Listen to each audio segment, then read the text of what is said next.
Today's lesson is lesson 2, and we're going to talk about the United States and how we were trying to stay out of the Great War at first. We thought we should stay neutral. That doesn't mean a lot of Americans didn't have an opinion and take sides, right? We have a lot of immigrants, so people have family back in these countries that are involved. If you had to say the majority, there were probably more people who were on the Allies side.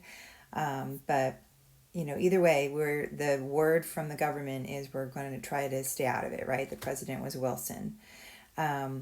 So both sides during the war use a lot of propaganda to sway people's opinions. Both sides did it. And I will show you some of those posters, trying to purposely, remember we've talked about propaganda before, about how you're trying to kind of sway people's opinion with how you represent the facts, right? And so for instance, Germans are usually shown as being like these terrible monsters, right? And trying to make them seem like the enemy, and telling a lot of stories to make them look bad so that,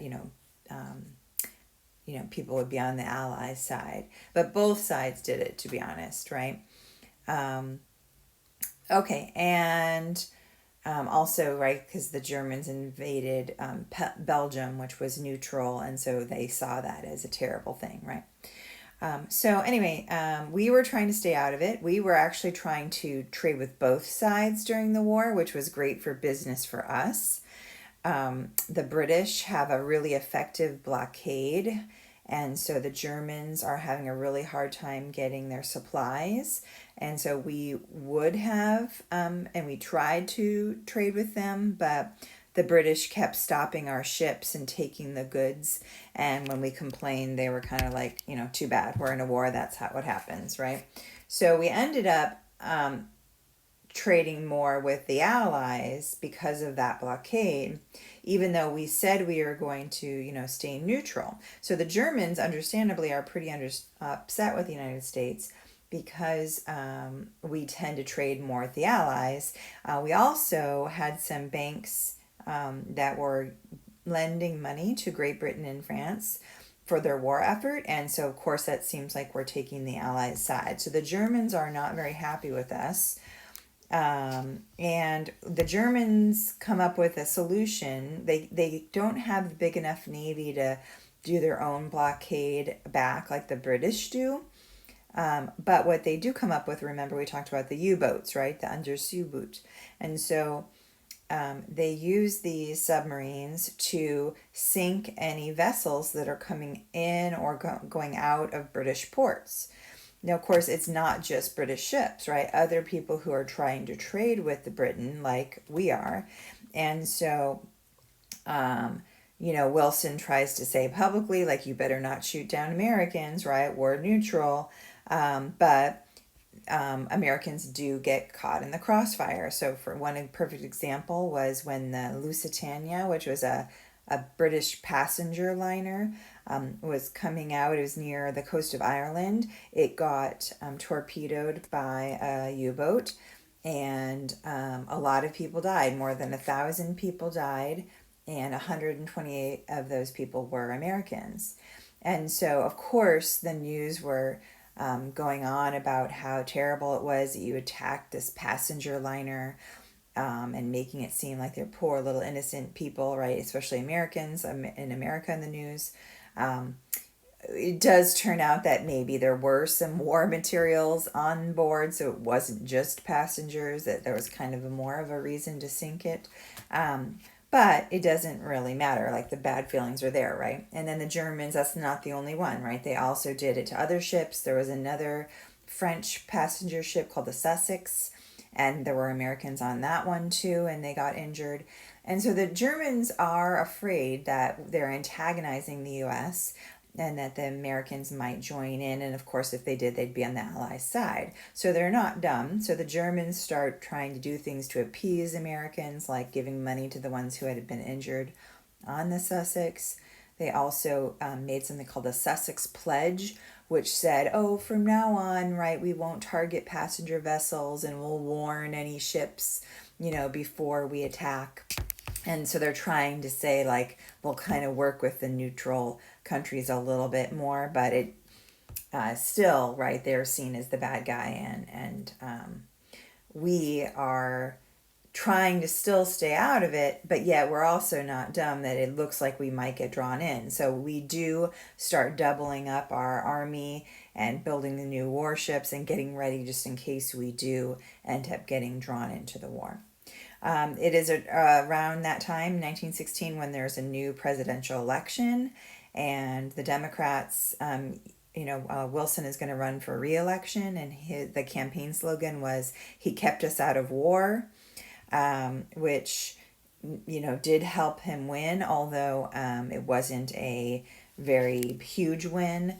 And it's kind of funny, right? Because he did keep us out of war, and then the very next year we end up going to war. So he doesn't, keep keeping us out of war. It was in that next year, in 17, that the Germans start going like full hog, doing more attacking of more ships, not really caring if they are armed or combatants. It's really just any merchant ships trying to hurt them economically, and they know that is risking Americans' wrath, right? Because more Americans are going to get their ships destroyed or Americans hurt. So they figure it's okay. We'll just win this before America can really get too involved, is what they were betting on. But one of the things that really also happens around this time, which shows us that, really where the Germans are our enemy, is something called the Zimmermann Note, or the Zimmermann Telegram. It's interesting. This was a telegram that was sent from the German foreign minister, Arthur Zimmermann, and it was sent to Mexico. And it basically said, it was a coded message, and it basically said, Mexico and U.S., you've been having a lot of problems over lately, right? And which, if you remember, we had talked about before that we may have gotten in a war with Mexico because of the issues. And basically they said, if the U.S. gets in the war, we think you should be on our side, Mexico. And, if you do, then maybe you can get back that land you lost, right? Like Texas and some of those things we've talked about previously that we got, like New Mexico area and all that land, right? And so they're like, you guys don't get along anyway, so you should definitely fight on our side. So that's basically, going to make U.S. mad that they're talking to our neighbor and trying to get them to work against us. Now, the thing about this interesting story is that this note, this telegram, was intercepted by the British, who were secretly tapping our lines.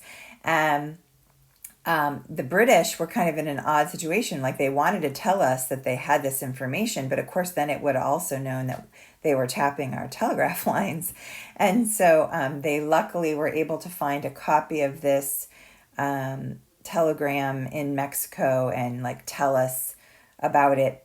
Like they didn't intercept it and break the code, that they had just found a copy of the telegram. So they got around that part of the spying, and they did let us know. And so, of course, we're going to be very mad at the Germans, okay? So that's another thing that happens to make us mad also. Then the other thing that's going to help us in our argument to maybe finally get involved is something that happens in Russia. So remember, Russia is one of the allies, and the problem with them is they've been a monarchy, right? And we, right, are democratic, and we thought democracy is the right way. So the Russian people end up in 1917 having a revolution and overthrowing their Tsar, Nicholas II. Tsar is like a king. And they set up a more democratic kind of government with free elections, or at least what we're seeing as more democratic, right? Because they're going to have free elections. And so that's good news, because now Wilson can say to the people, see, it's good that we joined the Allies side. Like, these are the people that we are supporting democracy, right? And so that will look good if we do want to join that side. We are still trying to stay out of it, but of course, like I said, the Germans ramp up their attacks, and more American ships are, 4 more are torpedoed, and 36 people die, and basically that's it. Like, we can't take it anymore. Like, right, the public pressure to stop it is enough that President Wilson does eventually ask Congress to declare war. So on April 6th, 1917, it's finally passed through Congress, and we do officially go to war. And of course, we're going to join the Allies side. Okay. We have to ramp up and get a big enough army right away. So we passed something also called the Selective Service Act, which is the military draft. And men were required to come and register, and then they picked randomly who would have to serve, required to serve. They did have some, your book doesn't really talk about it, but they do have, at first they picked like young people who didn't have wives and families, and then they expanded it and then said, okay, well, as long as, your family could be okay financially. And, they started kind of doing it, certain types of people had to go, and then they did expand as time went on.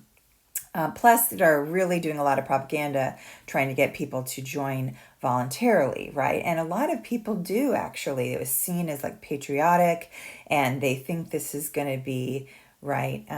They're on the right side of history, right? So a lot of people do join. African Americans, again, right? This is an opportunity kind of for them. Of course, again, they're not treated fairly, and there's a lot of racism and things at that time, and they're tending to do like the jobs that the white people don't want, right, in the military also. But there were some examples, and that's what the picture is trying to show you, that, of course, there were some combat units and things too. Oh, also, women were officially in the armed forces now for the first time. Of course, they don't have combat roles because that wouldn't seen as acceptable at that point. But they worked as radio operators. It was really important to quickly be able to connect with our allies, like in France and things, and nurses, of course, and other jobs that were not combat roles.